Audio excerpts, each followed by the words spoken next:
If walls could talk, what a story these would tell. What's known as the Presamito Ruins was once a trading post and a community back in the 1800s. Today it's a fascinating ghost town in a remote canyon in extreme southern Arizona, not far from the Mexican border. Look how low this door was. Steps away is another wall that could tell even more ancient tales. A rock wall covered with mysterious petroglyphs created by those who lived here eons ago. Messages that can never be understood. Those are old. Old. How old do you suppose this is, 1820s? Probably. It's all part of an exciting UTV adventure in the Arizona wilderness. There was a community here at one time.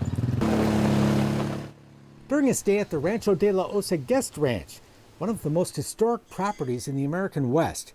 The adobe buildings of this historic desert oasis include what is believed to be the oldest continuously occupied structure in Arizona. What's now the Ranch Cantina was originally part of a mission outpost built by Jesuit priests sometime between 1718 and 1725. So, I mean, think of that. This is 40 or more years before the Declaration of Independence. So for Arizona, that's really, really old. Other buildings on the rancho were constructed in the 1800s of adobe walls 3 feet thick to ward off the arrows of Apache raiders.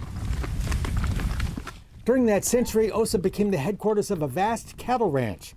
In 1889, its owners built a splendid and grand hacienda that dominates ranch headquarters, whose layout reminds you of an old-time presidio or military fort. And on rare occasions in the past, Osa has been just that.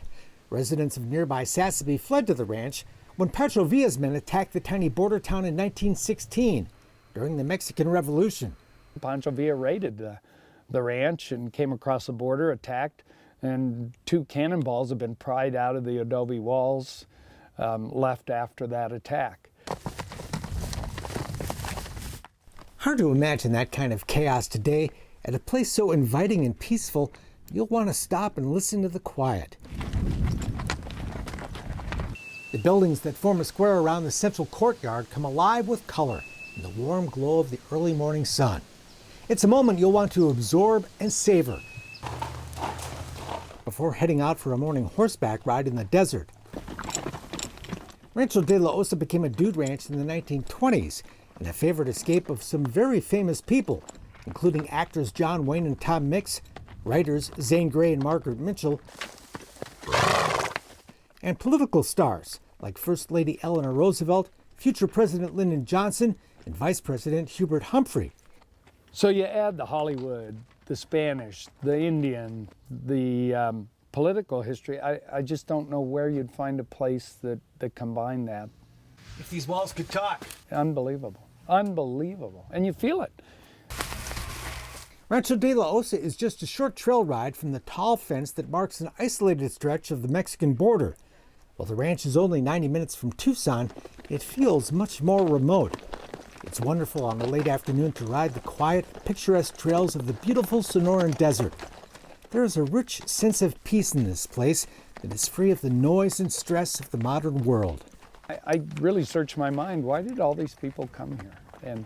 And I think maybe it was completely away, and they had that sense of isolation and seclusion, and yet they weren't that far from an airport or a city. And I think, you know, when I'm here, I feel like it's probably not very different than when Lyndon Johnson was here, or Adlai Stevenson, or John Wayne. And so we're probably experiencing the same things, coming here for the same reasons. This place is magical. There's something really spiritual, magical, whatever word you want to use. Michelle Vaughn brought a group of women to Osa for a yoga retreat. It's out in the middle of nowhere. It's quiet. If you can't disconnect and find peace here, you're probably not going to find it. It is wonderful to just chill, but there's too much to do to sit still for long. So we're off to the border? We are. Woo-hoo! And one of the main attractions is that nearby border, just a short UTV ride away. Actually, because of the political interest today, the border's, lucky for us, turned into an attraction. And one of the first things people want to do is they want to go get on a horse or get on a UTV and go see it. There's a 14-mile fence along the border that ends right here at the beginning of the Papago Indian Reservation. The tribe won't allow the government to continue that fence onto their land. And so there's a well-worn path from Mexico to America. Horseback rides to the border are another favorite as well. And along the way, you can stop off at the general store in the tiny border town of Sasabee. Back at the ranch, you can enjoy the beautiful pool, take a bike ride, bingo! Or go plinking with a 22. We're going to get your husband to run and kind of bob and weave a little. Under the expert guidance of cowboy Ross Knox. If you pull the trigger again, there's nothing going to happen because you haven't worked the bolt. That's right.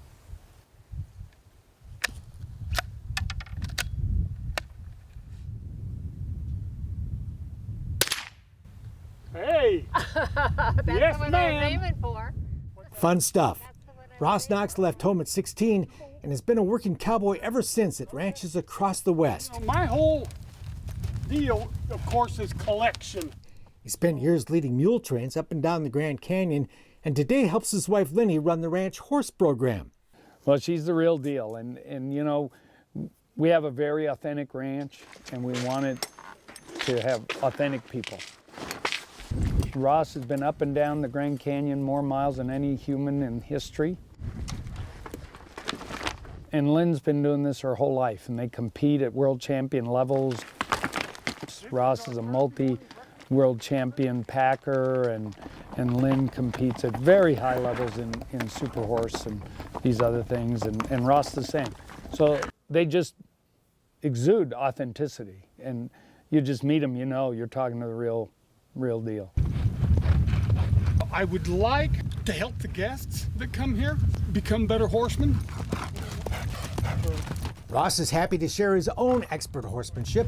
What I'm looking for right now is the corner of that eye, just an eyelash. When I can see that, I've got that eyelash right there. Now I'm going to start her around with my outside leg. And now see, I'm not doing anything with my hands. Nothing. I've got both hands on the saddle horn. Oh. Giving us a demonstration on an aptly named quarter horse, right quick-like. And I'm going to bring my hand back to center. See, I'm not doing anything. And when I stop, I just open my legs up. Bam. And see, if I keep my legs opened up, she's going to start backing up. Is that what you're after? Tell me what you're after. That's exactly what she's asking me. I relax my legs, she stops. I'll move her forward. I'll open those legs up. She stops. I keep them opened up. She's going to start backing up. And that's cool. Yeah. You know, because it's communication. Watching Ross work with his partner reminds me of how little I really know about horses. But that's okay. Whether you're a pro or have never been in the saddle, Rancho De La Osa has a horse that's just right for you. And one of the ways you do that is you have different types of rides, different lengths of rides, different speeds of rides, and we do that here. Good job. You know, so we'll go out for a nice scenic walk, or we'll go out and do some cantering or loping, whichever word you use. Come on, Marilyn, in. Yeah. We do some cattle work, so we can accommodate the beginner, the intermediate, and the advanced. Get them out, see some beautiful country, do some fun stuff. When the day's ride is done, we gather for dinner in a grand dining room warmed by a fireplace and adorned with wonderful posters of a bygone era.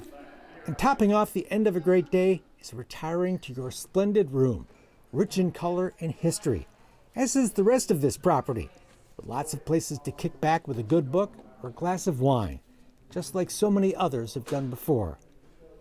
Yes, if these walls could talk, they'd have some stories to tell. But then so will you. When you go home and tell your friends all about Rancho De La Osa and make plans to return.